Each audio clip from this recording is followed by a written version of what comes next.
Смотри, ты не знаешь, как... Короче, здесь, который пылесос сломался,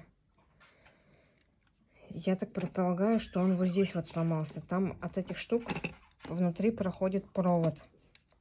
Но мы эту штуку разобрать не можем. Получается, сначала нужно вот эту штуку снять.